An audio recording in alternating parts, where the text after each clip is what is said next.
بسم اللہ الرحمن الرحیم۔ ان قسم کی عورتوں کو کبھی اولاد نہیں ہوتی۔ اولاد کا ہونا ایک اللہ کا نایاب تحفہ ہے۔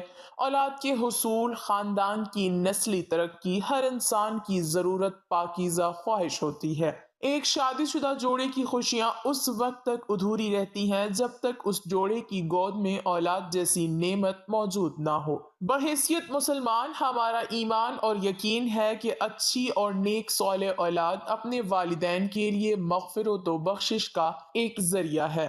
بے اولاد کا جب بھی ذکر آئے تو ہمارے ذہنوں میں یہ خیال آتا ہے کہ اس کی وجہ عورت ہی ہوگی۔ اس وجہ سے بہت سارے خاندان پریشان ہو جاتے ہیں، خاص طور پر خواتین کا استحصال بھی ہوتا ہے، جبکہ یہ ہرگز ضروری نہیں کہ بے اولادی کی وجہ سے صرف عورت ہی ہو سکتی ہے۔ بے اولاد ہونے کی وجہ مرد حضرات بھی ہو سکتے ہیں۔ ناظرین، اگر ہم ہمارے معاشرے میں دیکھیں تو وہ عورت ہمیں بہت مطمئن دکھائی دیتی ہے جس کی اولاد ہوتی ہے، جبکہ اس کے مقابلے میں دوسری عورت کو دیکھا جائے جس کی اولاد نہیں ہوتی، اس کے لیے زندگی خوشگوار گزارنا ایک ناممکن سی بات دکھائی دیتی ہے۔ آج کی ویڈیو میں ہم آپ کو 7 ایسی عورتوں کے بارے میں بتائیں گے جو کہ پریوں نے حضرت سلیمان علیہ السلام کو بتایا کہ ایسی عورتیں کبھی اولاد پیدا نہیں کر سکتی۔ جاننے کے لیے یہ ویڈیو آخر تک ضرور دیکھیے گا۔ ناظرین، یہ واقعہ کچھ اس طرح سے ہے کہ ایک دفعہ کا ذکر ہے کہ حضرت سلیمان علیہ السلام تخت پر بیٹھے تھے کہ کچھ 5 عورتوں کی جماعت ان کے پاس آئی اور ان سے سوال کرنے لگی کہ حضرت سلیمان علیہ السلام ہمیں بتائیں کہ آخر کیا وجہ ہے کہ ہمارے ہاں فرزند پیدا نہیں ہوتے۔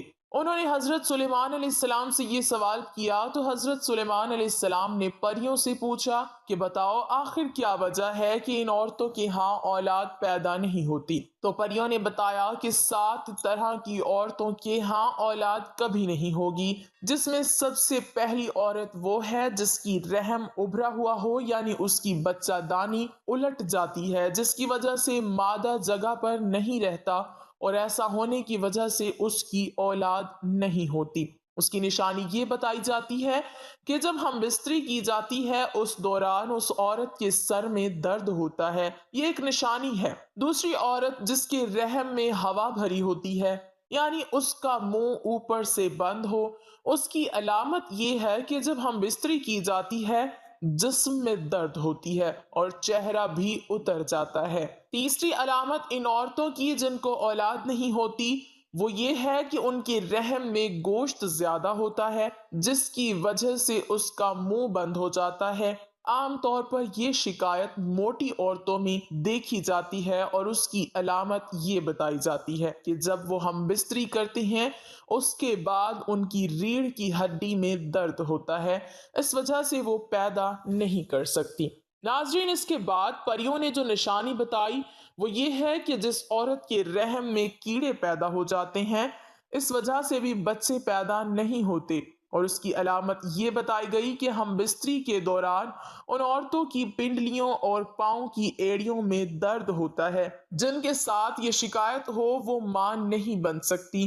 اس کے بعد اگلی نشانی یہ بتائی کہ ان کے رحم میں گرمی حد سے زیادہ ہو جاتی ہے، خون ملنا بند ہو جاتا ہے اور مادہ وہاں ٹھہر نہیں پاتا۔ ناظرین، اس کی جو علامت بتائی گئی ہے وہ یہ ہے کہ دل میں گھبراہٹ ہوتی ہے اور ایسی عورت کو غشی کے دورے پڑتے ہیں۔ اس لیے جن عورتوں میں یہ علامات ہوں ان میں بھی اولاد کا پیدا ہونا ایک مشکل چیز دکھائی دیتی ہے۔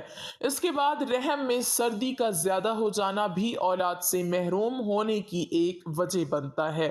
اس کی نشانی یہ بتائی گئی ہے کہ ایسی عورت کے سینے میں درد رہتا ہے، اور یہ نشانی ان پریوں نے بتائی ہے۔ آخری نشانی ان پریوں کی جانب سے ان عورتوں کے بارے میں بتائی گئی جن کی اولاد نہیں ہوتی وہ یہ ہے کہ ان میں عجیب جنات طاری رہتے ہیں، آسیب کا سایہ رہتا ہے اور وہ اس کے اندر بچہ مار دیتے ہیں۔ جو مادہ کے رحم میں مختلف چیزیں ہوتی ہیں ان کو ختم کر دیتی ہیں۔ ناظرین، اس کی نشانی یہ ہے کہ اسے ہم بستری کرتے ہوئے درد محسوس نہیں ہوتا اور نہ ہی ہم بستری کرتے ہوئے اس سے لذت محسوس ہوتی ہے۔ یہ وہ 7 عورتیں ہیں جن کے بارے میں حضرت سلیمان علیہ السلام کی بارگاہ میں آنے والی ان بانجھ عورتوں کو بتایا گیا کہ آخر ان میں اولاد کیوں نہیں ہوتی۔ ناظرین، صرف عورتوں ہی میں بانجھ پن نہیں ہوتا، مردوں میں بھی بانجھ پن ہوتا ہے۔ مردانہ بانجھ پن سے مراد مرد کی صحت کا کوئی بھی ایسا مسئلہ ہو سکتا ہے جو اس کی خاتون ساتھی کے حاملہ ہونے کے امکانات کو کم کرتا ہے۔ 100 میں سے 13 جوڑے غیر محفوظ جنسی تعلقات کے باوجود حاملہ نہیں ہو پاتے۔ مردوں اور عورتوں میں بانجھ پن کی بہت سی وجوہات ہو سکتی ہیں۔ بانجھ پن کے 1/3 سے زیادہ معاملات میں مسئلہ مرد کے ساتھ ہی ہوتا ہے۔ یہ اکثر مرد کے سپرم کی کم پیداوار یا سپرم کی ترسیل کے ساتھ مسائل کی وجہ سے ہوتا ہے۔ بالغ صحت مند سپرم نہ بنا پانا بہت سی چیزوں پر منحصر ہوتا ہے۔ مسائل خلیات کو نطفہ بننے سے روک سکتے ہیں۔ مسائل منی کو انڈے تک پہنچنے سے روک سکتے ہیں۔ مردانہ بانجھ پن کی بنیادی وجوہات یہ ہیں۔ سپرم کی خرابی۔ سب سے زیادہ عام مسائل میں نطفہ بنانے کے مسائل ہوتے ہیں، جیسے بعض اوقات بہت کم تعداد میں بنتا ہے یا بنتا ہی نہیں ہے۔ طرز زندگی کے انتخاب سپرم کی تعداد کو کم کر سکتے ہیں، جیسے تمباکو نوشی، شراب پینا اور کچھ دوائیں لینے سے بھی سپرم کی تعداد کم ہو سکتی ہے۔ مردانہ اعضاء کی بیماری میں رگیں سوج جاتی ہیں۔ یہ بانجھ مردوں میں زیادہ عام ہوتی ہے اور خون کی مناسب نکاسی کو روک کر سپرم کی نشو و نما کو نقصان پہنچاتے ہیں۔ اندرونی انزال اس وقت ہوتا ہے جب منی جسم میں پیچھے کی طرف چلی جاتی ہے۔ وہ عضو تناسل سے باہر نکلنے کی بجائے آپ کے مثانے میں چلی جاتی ہے۔ ایسا اس وقت ہوتا ہے جب آپ کے مثانے کے اعصاب اور پٹھے جنسی عمل کے دوران بند نہیں ہوتے ہیں۔ منی میں نارمل سپرم ہو سکتا ہے، لیکن منی عضو تناسل سے خارج نہیں ہوتی، اس لیے یہ اندام نہانی تک نہیں پہنچ سکتی۔ یہ بیماری ادویات یا اعصابی نظام کی صحت کے مسائل کی وجہ سے ہو سکتی ہے۔ علامات میں انزال کے بعد ابر آلود پیشاب اور خشک انزال ہو سکتے ہیں۔ بعض اوقات مرد کا جسم ایسے جراثیم بناتا ہے جو اس کے اپنے سپرم پر حملہ کر دیتے ہیں۔ جراثیم اکثر چوٹ، سرجری یا انفیکشن کی وجہ سے بنتی ہے۔ وہ نطفے کو حرکت اور عام طور پر کام کرنے سے روکتے ہیں۔ یہ جراثیم سپرم کے لیے انڈے میں داخل ہونا مشکل بنا سکتے ہیں۔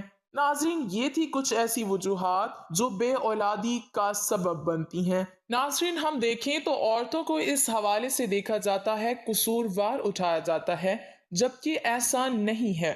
عورتوں کی بجائے کبھی مردوں میں بھی نقص ہوتا ہے، لیکن ہمارا معاشرہ اس چیز کو ماننے سے قاصر دکھائی دیتا ہے اور اس بات کو تسلیم نہیں کیا جاتا، جو کہ بالکل ایک غلط بات ہے۔ بے اولادوں کے لیے انتہائی مجرب وظیفہ، قرآنی وظیفہ آپ کو بتا دیتے ہیں۔ جو میاں بیوی اولاد کی نعمت سے محروم ہوں اور ڈاکٹر، حکیم و طبیب علاج سے عاجز آ چکے ہوں، ان کو چاہیے کہ وہ اللہ تعالیٰ پر کامل بھروسہ کرتے ہوئے انتہائی توکل اور یقین کامل کے ساتھ روزانہ صبح و شام بوقت نماز فجر اور بعد نماز مغرب 21 مرتبہ اس آیت مبارکہ کا وظیفہ کریں اور اللہ تعالیٰ سے اولاد صالحہ پیدا ہونے کی دعا کریں۔ یاد رکھیں، اس عمل مبارک سے پہلے اور آخر میں 11 مرتبہ درود ابراہیمی پڑھنا ہے۔ انشاءاللہ اولاد نرینہ پیدا ہوگی۔ اور قرآنی عمل مبارک یہ ہے، جو کہ قرآن حکیم کی پارہ نمبر 21 سورۃ السجدہ کی آیت نمبر 7 سے 9 ہے،